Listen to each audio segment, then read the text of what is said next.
Good morning, students, and my dear friends. I'm Dr. Shalini Shukla, and today is 27th of June 2022, Monday.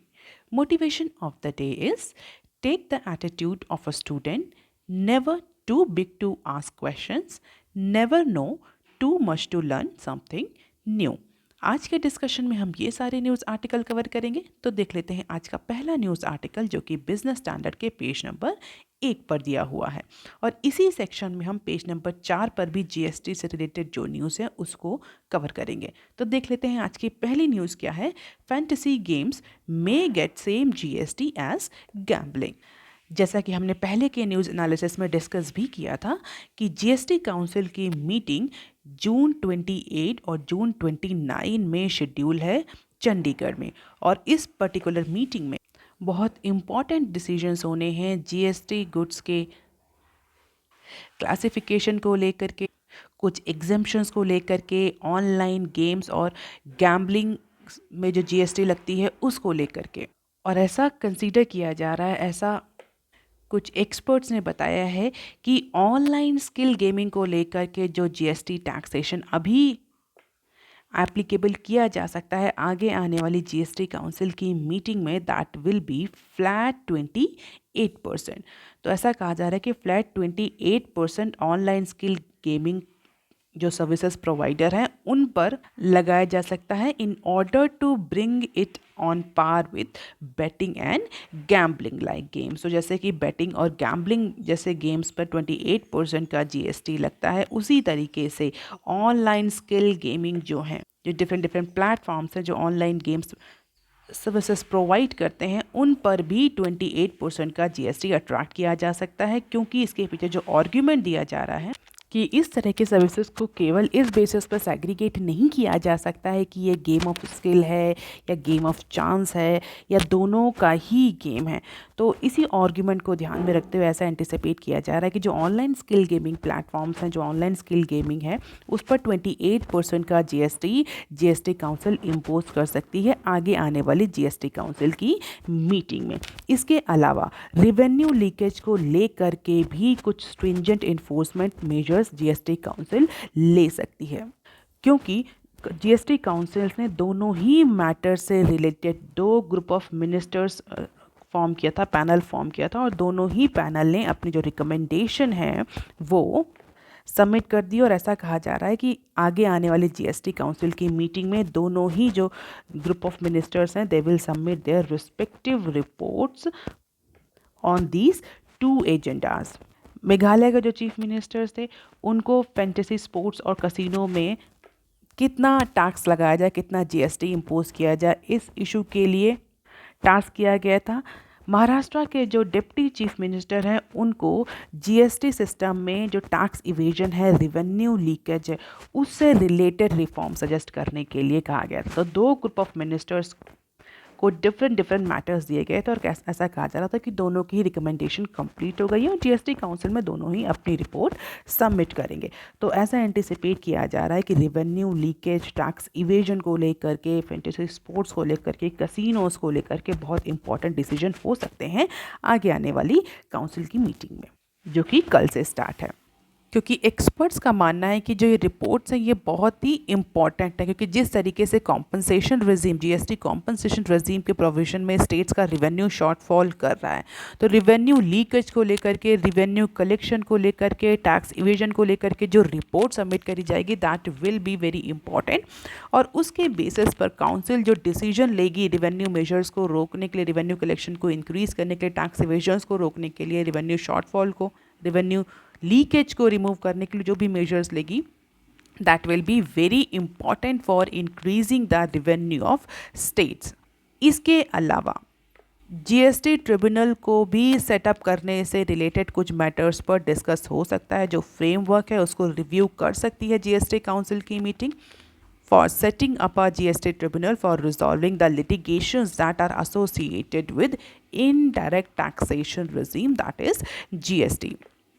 और अगर online gaming के recommendations को देखें तो जो मिनिस्ट्रियल पैनल की रिपोर्ट है उसने भी यही सजेस्ट किया है कि जो कसिनो है, रेस कोर्सेज हैं, ऑनलाइन गेमिंग है, लॉटरी है, उन सब पर यूनिफॉर्म टैक्स लगाया जाए in terms of both rates and valuation, और 28% का सजेशन दिया है on all these activities. So let us see GST council की कल मीटिंग होती है तो उसमें क्या डिसीजन होता है। फिलहाल दोनों ही जीओएम ने, ग्रुप ऑफ मिनिस्टर्स ने अपनी अपनी रिपोर्ट तैयार कर ली है और ऐसा एंटिसिपेट किया जा रहा है कि online gaming, casino, lottery, betting, revenue leakage, horse racing, GST tribunal setup, इन सब पर कल बहुत इंपॉर्टेंट डिसीजंस हो सकते हैं। इसके अलावा पेज नंबर 4 पर जीएसटी एग्जम्पशन से रिलेटेड भी न्यूज़ दी हुई है।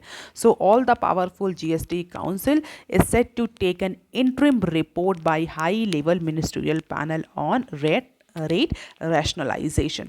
तो एक तो रिवेन्यू लीकेज से रिलेटेड, दूसरा कसिनो ऑनलाइन गेमिंग से रिलेटेड, इसके अलावा रेट के रैशनलाइजेशन को लेकर के भी जो रिपोर्ट है हाई मिनिस्ट्रियल लेवल जो पैनल है वो अपनी इंटरिम रिपोर्ट जो है वो सबमिट करेगा अपकमिंग जीएसटी काउंसिल की मीटिंग में, जहां पर sugar, curd, leather goods, light emitting diodes, इन सब पर कुछ डिसीजंस हो सकते हैं कि इन पे जीएसटी को, कुछ पे जीएसटी को एग्जेम्प्ट किया जाएगा, कुछ पे जीएसटी को रिड्यूस किया जाएगा। और जैसा कि हम कई बार डिस्कस भी कर चुके हैं, जो फिटमेंट पैनल था उसने अप्रॉक्सीमेटली 200 जीएसटी जो आइटम्स थे उन पर जीएसटी एग्जेम्पशंस को रिवोक कर दिया था, मीन्स एक्सेप्ट नहीं किया था। तो curd, paneer, puffed rice, oats, millets, diodes, printing inks, sugar, curd, इन सब पर अपकमिंग जीएसटी काउंसिल की मीटिंग में डिसीजन हो सकते हैं। और ऐसा कहा जा रहा है कि इन सारे आइटम्स को, curd, lassi, butter milk, paneer, natural honey, fish and meat, certain kind of vegetables, barley, oats, mace, millet, cornflour, jaggery, puffed rice and पाश्ड पेरी, इन सब को एग्जम्पशन की लिस्ट से, जीएसटी एग्जम्पशन की लिस्ट से रिमूव किया जा सकता है अपकमिंग जीएसटी काउंसिल की मीटिंग में। तो ऐसा हम कह सकते हैं कि जो जीएसटी काउंसिल की मीटिंग कल से होने वाली है उसके बाद से कुछ कमोडिटीज़ के प्राइस में हमें, या इसेंशियल कमोडिटीज़ के प्राइस में हमें इंक्रीज देखने को मिल सकता है। So this is the chart for those commodities कि कितना ब्लू में कितना टैक्स अभी लग रहा है और ऑरेंज बार इंडिकेट्स कितना टैक्स अभी प्रपोज किया है।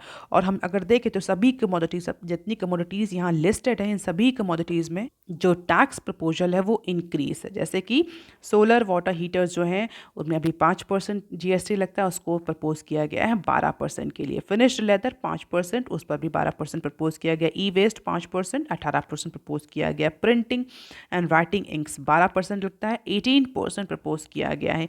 इसी तरह से स्पून, फॉक्स, नाइफ्स जो हैं उस पर 12% लगता है, 18% प्रपोज किया गया। इसी तरह एलईडी लैंप्स और अदर लाइट एमिटिंग डायोड्स पर 12% लगता है और उस पर 18% का प्रपोजल है। तो मोस्ट ऑफ द केसेस में जो कमोडिटीज़ हैं, सर्विसेज हैं, उन पर जीएसटी इंक्रीज होने वाला है। अब देख लेते हैं article number 2 that is given on page number 8 of business standard. Talks on letting RRBs to tap credit repositories. Central government reserve bank of India से नेगोशिएशन पे है, टॉक्स पर है, किस इशू को लेकर के, आरआरबीज के कुछ इश्यूज़ को लेकर के, जहां पर आरआरबीज को अलाउ किया जाएगा कि वो अपनी central repository of information of large credit, जिसको हम शॉर्ट फॉर्म में CRILC भी बोलते हैं, central repository of information of large credit, उसको एक्सेस कर पाए।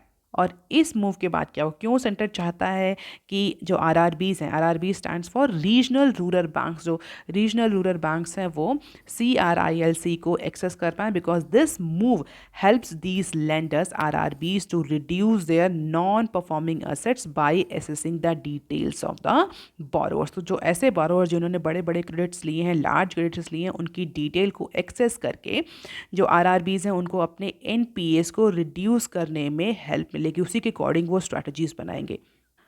अभी क्या क्या सीन है, अभी का ये सीन है कि जो बैंक्स हैं, फाइनेंशियल इंस्टीट्यूशंस हैं, ये अपनी जितनी भी क्रेडिट इंफॉर्मेशंस है बोरोवर्स के बारे में with the aggregate fund based or non-fund based exposure of 5 crore, वो सारी इंफॉर्मेशन इस central repository of information of large credit को देते हैं।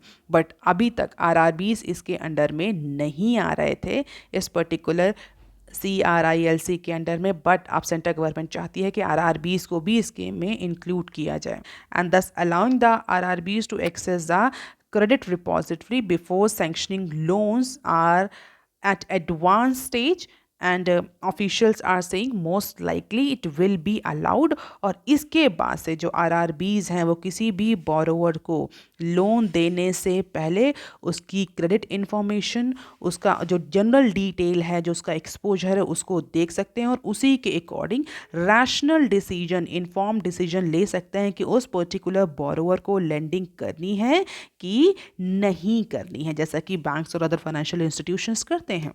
और इसके बाद से आरआरबीज को भी अपनी भी जो डिटेल्स हैं लोन से रिलेटेड, लेंडिंग से रिलेटेड, बोरोवर से रिलेटेड, वो सबमिट करनी पड़ेगी इस सेंट्रल रिपोजिटरी को।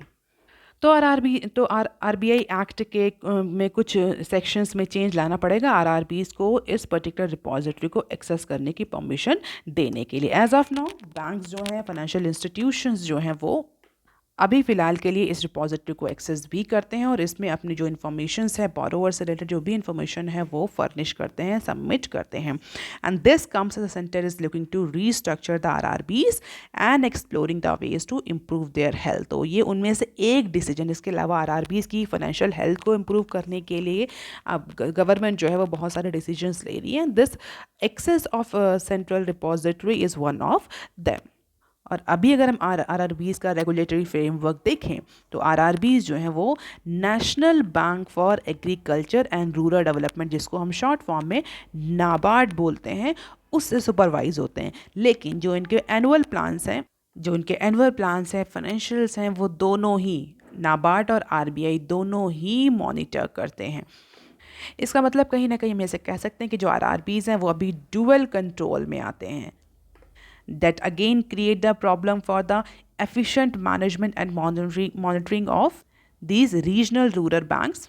और अगर हम इनके नॉन परफॉर्मिंग एसेट्स की बात करें तो gross non performing assets of approximately 43 RRBs in the countries have improved from 10.4% in financial year 20 to 9.4% in financial year 21। लेकिन ये अभी डिज़ायर्ड लेवल पर नहीं है जितना होना चाहिए। और अगर प्रॉफिट एंड लॉस की बात करें तो फाइनेंशियल ईयर 19 और 20 के डेटा के अकॉर्डिंग जो आरआरबीज हैं उन्होंने लॉस रजिस्टर किया था। हालांकि फाइनेंशियल ईयर 21 में अप्रॉक्सीमेटली 1682 करोड़ का net profit, consolidated net profit earn किया था ये 43 आरआरबीज ने, जिसमें से केवल 43 में अप्रॉक्सीमेटली केवल 30 जो आरआरबीज थे उन्होंने नेट प्रॉफिट रजिस्टर किया था। इसके अलावा जो रिमेनिंग थे उन्होंने, रिमेनिंग कितनी 17 जो बची, उन्होंने फाइनेंशियल ईयर 21 में भी लॉस, एक्यूमुलेटेड लॉस जो है वो रजिस्टर किया था। And this data somewhere indicates that yes RRBs are not able to perform because of certain administrative, monetary, supervision और ऑपरेशन रिलेटेड इश्यूज। और इसीलिए जो सेंट्रल गवर्नमेंट है वो आरआरबीज को बहुत सारे स्ट्रक्चरल चेंजेस ला करके इम्प्रूव करना चाहते हैं, जिसमें से एक सेंट्रल रिपोजिटरी को एक्सेस करना एक ही केवल मेजर्स है। इसके अलावा centre is also thinking of allowing the RRBs to invest into perpetual debt instrument just like other banks and financial institutions। perpetual bonds जो banks issue करते हैं अपने कैपिटल टियर 1 कैपिटल के लिए, उसको भी इशू करना अलाउ कर सकती है सेंट्रल गवर्नमेंट आगे आने वाले टाइम में आरआरबीज को, जिससे कि वो भी अपना जो कैपिटल फॉर्मेशन है, जो अपना कैपिटल बेस है, उसको इम्प्रूव कर सकें। अगर उनका कैपिटल बेस, आरआरबीज का कैपिटल बेस इम्प्रूव होगा, डेफिनेटली उनकी लेंडिंग जो है वो इम्प्रूव होगी। लेंडिंग इम्प्रूव होगी, उनकी जो प्रॉफिट अर्निंग है, जो उनकी इनकम है वो इम्प्रूव होगी, and that will leads to a good financial health. क्योंकि रीजन सीधा यही है कि perpetual bonds of the banks yield a higher rate of return than many other instrument in the market। इसके अलावा बहुत सारे और डिसीजंस भी ले रही है और सेंट्रल गवर्नमेंट कंटिन्यूसली जो बैंकिंग रेगुलेटर है, आरबीआई है, सेंट्रल बैंक्स है, उनसे डिस्कस कर रहे हैं इन सारे इश्यूज़ पर। परपेचुटी बॉन्ड के इशू को लेकर के, सेंट्रल डिपॉजिटरी के इशू को लेकर के, मॉनिटरिंग के इश्यूज़ को लेकर के। लेट्स सी आगे आने वाले टाइम में हो सकता है कि हमें आरआरबीज का जो परफॉर्मेंस है, फाइनेंशियल हेल्थ है, वो इम्प्रूव होती हुई दिखे। तो this is the performance of 43 RRBs in India financial year 1920 और 21 में। तो जैसा कि हम देख सकते हैं कि एनपीए जो है वो कहीं ना कहीं डाउन हो रहा है, और ये सारा जो आउटकम है, दिस इज द रिजल्ट और this is the outcome of the various measures taken by central government in order to improve the RRBs. अब देख लेते हैं article number 3 that is given on page number 10 of business standard. Top economies are at risk of high inflation trap, says BIS. BIS stands for bank of और bank for international settlement, जिसको short form में हम BIS बोलते हैं, banks for international settlement. It's world central bank umbrella body. तो world के जो central bank हैं, बड़े हर कंट्री के जो सेंट्रल बैंक है उनकी एक अम्ब्रेला बॉडी है. उसने अपनी कुछ रिकमेंडेशंस दी हैं करंट वर्ल्ड इकोनॉमिक सिचुएशंस को देखते हुए. So as per the bank for international settlement और BIS, the central bank should raise the interest rate quickly and decisively, क्योंकि जिस तरीके से इन्फ्लेशन जो है वो बढ़ती जा रही है और जिस तरीके से वो कई सारे कंट्रीज़ में एक बहुत बड़ा चैलेंज बन के सामने आई है, इसलिए उसको रोकने के लिए जितनी जल्दी हो सके सेंट्रल बैंक्स जो हैं कंट्रीज़ के वो इंटरेस्ट रेट को इंक्रीज़ करें, इससे पहले कि जो सिचुएशन है वो और ज़्यादा प्रॉब्लमेटिक हो जाए. So, Swiss-based Bank for International Settlement has held its annual meeting in the recent days, जहाँ पर बहुत सारे सेंट्रल बैंक्स के जो रिप्रेजेंटेटिव्स थे, गवर्नर्स थे, वो साथ में बैठे और उन्होंने करंट जो डिफ़िकल्टीज़ हैं, इश्यूज़ हैं, चैलेंजेस हैं बैंकिंग सिस्टम के लिए, जो टर्बुलेंस जो ग्लोबल फाइनेंशियल मार्केट में स्टार्ट हुई है पैंडमिक के बाद से, उस सबको डिस्कस किया. और जिस तरीके से पैंडमिक ने जो ग्लोबल फाइनेंशियल मार्केट में क्राइसिस लाई है, उसके बाद से रशिया यूक्रेन क्राइसिस की वजह से जो सिचुएशन और ज़्यादा ख़राब हुई है और एनर्जी और फूड के प्राइसेस बढ़ रहे हैं, that leading to the inflation, उसको देखते हुए BIS ने ये अपना डिसीजन दिया या अपने रिकमेंडेशंस दी हैं कि स्टैगफ्लेशन की सिचुएशन में जाने से पहले बेटर है कि सेंट्रल बैंक्स जो हैं वो जल्दी से जल्दी रैशनल तरीके से इंटरेस्ट रेट इंक्रीज़ करें in order to tackle the inflation. हालांकि क्योंकि इन्फ्लेशन ही इस सबका रेमेडियल सल्यूशन नहीं है, क्योंकि कई बार हमने कई सिचुएशंस में हमने ऐसा देखा है कि इन्फ्लेशन के बढ़ाने के बावजूद भी, इन्फ्लेशन होने के बावजूद भी, या बैंक्स के इंटरेस्ट रेट बढ़ाने के बावजूद भी जो इन्फ्लेशन थी वो कम नहीं हुई थी और प्राइसेस जो थे वो कंटिन्यूसली बढ़ रहे थे. इसके बावजूद भी जो इकोनॉमिक ग्रोथ थी वो नेगेटिव थी. तो बहुत सारी सिचुएशन जो हैं वो पेक्यूलियर भी हमने देखी हैं. तो ऐसी सिचुएशन ना आए, स्टैगफ्लेशन की सिचुएशन वर्ल्ड इकोनॉमी में ना आए, इससे पहले जो सेंट्रल बैंक के जो हैं वो रैशनल तरीके से डिसिसिव मैनर में इंटरेस्ट रेट को इंक्रीज़ करें, क्योंकि ऐसे सिचुएशन हम पहले भी इकोनॉमीज़ में देख चुके हैं, ऐसा BIS का मानना है. And surging energy and food prices means inflation in many places is now at its hottest in decade as per the BIS. So let us see कि किस तरीके से जो सेंट्रल बैंक्स हैं वो इस पर्टिकुलर रिकमेंडेशन को, सजेशंस को, वार्निंग को आगे लेकर के चलते हैं अपने पॉलिसी इंप्लीमेंटेशन में. अब देख लेते हैं next clip. Small retailers start reaping benefits from ONDC pilot. जैसा कि हमने कई बार ONDC के बारे में डिस्कस किया है. What is ONDC?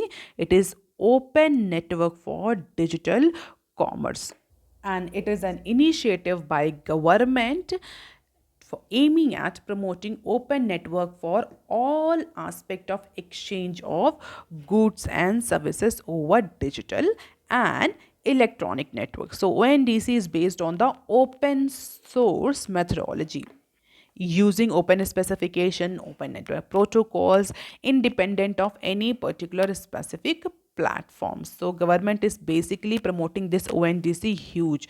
और अभी फ़िलहाल के लिए इसकी पायलट स्टडी चल रही, जिसमें 6 कंपनीज इन्वॉल्व हुई थी. कई सारे जो स्मॉल रिटेलर्स थे वो उनको भी इस पायलट स्टडी में इन्वॉल्व किया गया था. और इस पायलट स्टडी के जो रिजल्ट आ रहे हैं उसके अकॉर्डिंग ये माना जा रहा है कि जो स्मॉल रिटेलर्स हैं they have started reaping the advantages और benefits of this huge open network platform for their e-commerce. क्योंकि ई-कॉमर्स जो है वो इनएविटेबल है.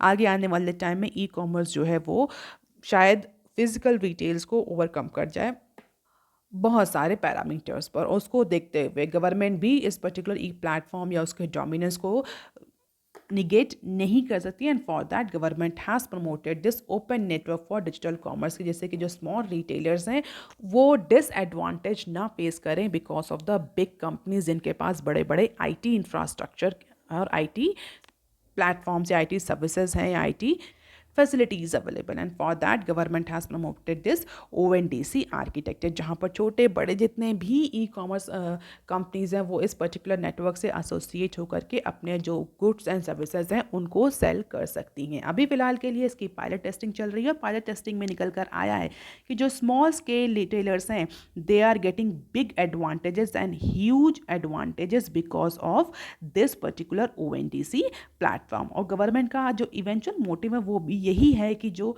छोटे छोटे रिटेलर्स हैं वो ई कॉमर्स की वेव की वजह से, ई कॉमर्स की पेनिट्रेशन की वजह से बहुत ज़्यादा इम्पैक्टफुल ना हो और उनको भी एक ऐसा ही ओपन नेटवर्क प्रोवाइड किया जाए जहां पर वो अपने गुड्स एंड सर्विसेज को सेल कर सकें। So the results and the outcomes are basically giving the good indication. Probably इसका फुल फ्लेज लॉन्च हमें अपकमिंग टाइम्स में देखने को जल्द ही मिलेगा। हालांकि अभी फ़िलहाल के लिए जो ये पायलट टेस्टिंग है ये कॉमन मैन के लिए ओपन नहीं। Currently only select Paytm users और buyers are able to participate into this pilot study and undertake a transactions. क्योंकि पायलट स्टडी चल रही, पायलट स्टडी बेसिकली टेस्टिंग होती है एक तरीके की, कि मार्केट में फुल फ्लेज लॉन्च करने से पहले या कुछ फुल फ्लेज काम करने से पहले थोड़ा सा पायलट टेस्टिंग करी जाए। अब देख लेते हैं next clip. 40% digital transactions from India. So India has come a long way and is leading the way of innovation. Prime minister Narendra Modi Germany की विजिट पर हैं जहां पर उन्होंने मीडिया को एड्रेस किया और इंडिया के बहुत सारे जो रीसेंट अचीवमेंट्स हैं उनको रीइटरेट किया। जहां इंडिया में ये जिस तरह से यूनिकॉर्न्स बढ़ रहे हैं, India which already has over 100 unicorns, और ऐसा कह रहे हैं मोदी साहब कि हर 10 दिन में एक यूनिकॉर्न इमर्ज हो रहा है।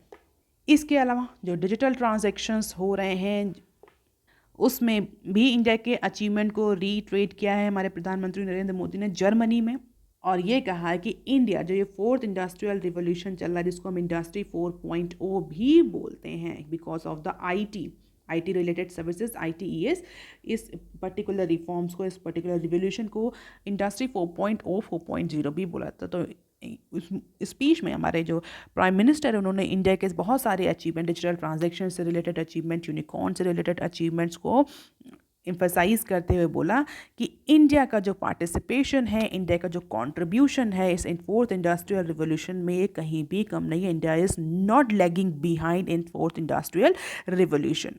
इसके अलावा कुकिंग फ्यूल को लेकर के, फ्री राशन को लेकर के बहुत सारे अचीवमेंट को उस पर्टिकुलर प्लेटफॉर्म में हमारे जो प्राइम मिनिस्टर हैं उन्होंने डिस्कस किया है। इसके अलावा ये तो सारे डोमेस्टिक रिलेटेड जो इश्यूज़ हैं, अचीवमेंट्स हैं। इसके अलावा क्लाइमेट चेंज को लेकर के जो इंडिया का कंट्रीब्यूशन है, जो इंडिया ने जो अपने लिए टारगेट सेट किया है NDC में, उसको लेकर के भी इंडिया को प्रेस किया या इंडिया के अचीवमेंट्स को रीइटरेट किया हमारे प्राइम मिनिस्टर ने। अब देख लेते हैं next clip. G7 to halt Russian gold import, missile hits Kyiv. Russia Ukraine crisis अभी रुकने का नाम नहीं ले रही है। रिसेंटली रशिया की एक मिसाइल ने कीव में अप्रॉक्सीमेटली 6 से 7 लोगों को किल किया है, जिसके बाद से जो G7 कंट्रीज़ हैं, पहले ये G8 थे जिसे रशिया को रिमूव कर दिया गया, तो जो G7 जो कंट्रीज़ हैं इन्होंने साथ मिलकर के डिसीजन लिया कि रशिया पर जो सैंक्शन है वो और ज़्यादा स्ट्रिक्ट किए जाएंगे। तो अब ये G7 कंट्रीज़ जो हैं वो रशिया के जो गोल्ड है उसके इम्पोर्ट पर भी बैन लगाने जा रहे हैं। तो they are on negotiation table for halting the Russian gold import. और ऐसा कहा जा रहा है कि बहुत जल्दी G7 जो कंट्रीज़ हैं they will announce the ban on the import of Russian gold, a major export that takes in tons और billions of dollar for Russia. और इससे शायद रशिया की जो इकोनॉमी है उसको बहुत ज़्यादा सेटबैक देखने को मिल सकता है। और इस बैन के बाद जो एक्सपोर्ट्स है, रशिया का गोल्ड का एक्सपोर्ट है, that will no longer be allowed to enter into UK, US, Canada, Japan. तो जो रीसेंट मीटिंग हुई है जर्मनी में, G7 समिट हुई है, उसमें यह डिसीजन लिया जा रहा है। और अगर गोल्ड एज अ कमोडिटी की बात करें तो gold is one of the major export for Russia, worth ₹12.6 billion to Russian economy in 21। Approximately इतने वैल्यूएशन का गोल्ड एक्सपोर्ट किया था रशिया ने फाइनेंशियल ईयर 21 में। तो अगर गोल्ड पर इंपोर्ट पर बैन लग जाता तो कहीं ना कहीं रशिया की इकोनॉमी को एक बहुत बड़ा सेटबैक देखने को मिल सकता है। अब देख लेते हैं next clip. Sri Lanka raises fuel prices by 15% to enlist foreign firms to ease shortage. तो श्रीलंकन गवर्नमेंट बहुत सारे डिसीजन ले रही है in order to tackle the situation. हालांकि श्रीलंका के जो रूलिंग गवर्नमेंट्स है, मिनिस्टर्स, उन्होंने एक्सेप्ट कर लिया है कि इस समय जो सिचुएशन है वो आउट ऑफ कंट्रोल है। श्रीलंका के पास बहुत ज़्यादा फॉरेन एक्सचेंज नहीं बचा है जिससे कि वो अपने इंपोर्ट्स बिल को पूरा कर पाए। इसी को देखते हुए श्रीलंका ने फ्यूल प्राइसेस को 15% तक इंक्रीज कर दिया है, creating the further pain for ordinary people as officials from US arrive for talks aimed at alleviating the island's dire economic crisis. तो और अगर इस 15% इंक्रीज के बाद से अगर हम डीजल की बात करें तो डीजल अप्रॉक्सीमेटली 460 रुपये पर लीटर पर पहुंच गया है और जो पेट्रोल है वो 550 रुपये पर लीटर तक पहुंच गया है श्रीलंका में। और जो नए शिपमेंट्स हैं उनमें भी इंडेफिनेट डीले हो रहा है because of the payment issues. तो लेट अस सी कि श्रीलंका की जो डिस्कशन आईएमएफ से चल रहा है, जो अदर कंट्री से चल रहा है, जो श्रीलंका डोनर कॉन्फ्रेंस ऑर्गेनाइज करने जा रहा है, उसका कितना इम्पैक्ट देखने को इकोनॉमी में मिलता है। फिलहाल के लिए Sri Lanka has decrease the fuel prices by 15%, जिसने जो फॉरेन फर्म्स हैं उनको थोड़ा सा शॉर्टेज को ईज आउट करने के में हेल्प करेंगे। इसके अलावा कॉमन मैन पर एडिशनल बर्डन पड़ रहा है श्रीलंकन गवर्नमेंट के इस डिसीजन के बाद। सो लेट अस सी कि श्रीलंका का आगे का क्या मूव होता है। So that is all for today students. If you want lecture PDF, you can join my Telegram channel. You can also follow me on other social media platforms. If you have any query and suggestion, you can write on comment section below. Please like, share and subscribe. Thank you. Have a nice day.